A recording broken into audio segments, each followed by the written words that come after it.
C'est la première fois qu'il foule un sol étranger depuis le début de l'invasion russe dans son pays. Et pour cette première visite, Volodymyr Zelensky a choisi les États-Unis et leur capitale Washington.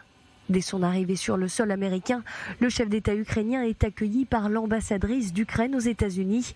Direction la Maison-Blanche pour un entretien chaleureux de près de 2 heures avec Joe Biden. L'occasion pour le chef d'État américain de réaffirmer une fois encore le soutien unanime de son pays à l'Ukraine. Jusqu'à présent, la Russie s'est tenue seule, mais vous n'êtes pas tenu seul. Vous avez reçu une aide significative. Vous n'avez jamais été seul. Vous ne serez jamais seul. Quand la liberté de l'Ukraine a été menacée, le peuple américain, comme des générations d'Américains avant lui, n'a pas hésité.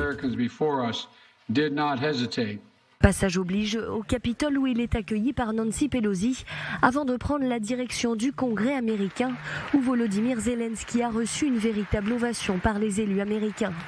L'Ukraine est vivante et combative, tels sont les mots du président ukrainien qui promet de ne jamais capituler face à la Russie. Volodymyr Zelensky remercie aussi les États-Unis pour leur soutien militaire mais aussi financier. L'aide financière est également d'une importance capitale et je voudrais vous remercier beaucoup pour les aides financières que vous nous avez déjà fournies et pour celles que vous pourriez être prêts à nous fournir.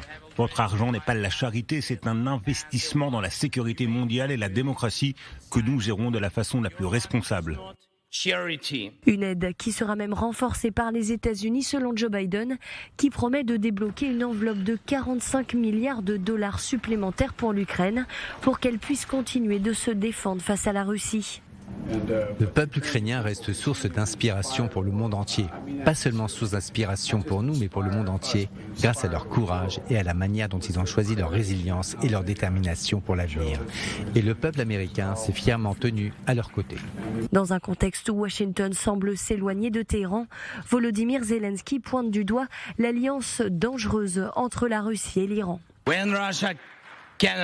Lorsque la Russie ne peut pas atteindre nos villes, sauf avec son artillerie, elle essaie de les détruire avec des attaques de missiles. Plus que ça, la Russie a trouvé un allié dans cette politique génocidaire, l'Iran. Une visite express, quelques heures à peine sur le sol américain. Pour des raisons de sécurité, par crainte de frappe russe, l'heure de retour de Volodymyr Zelensky en Ukraine n'a pas été précisée.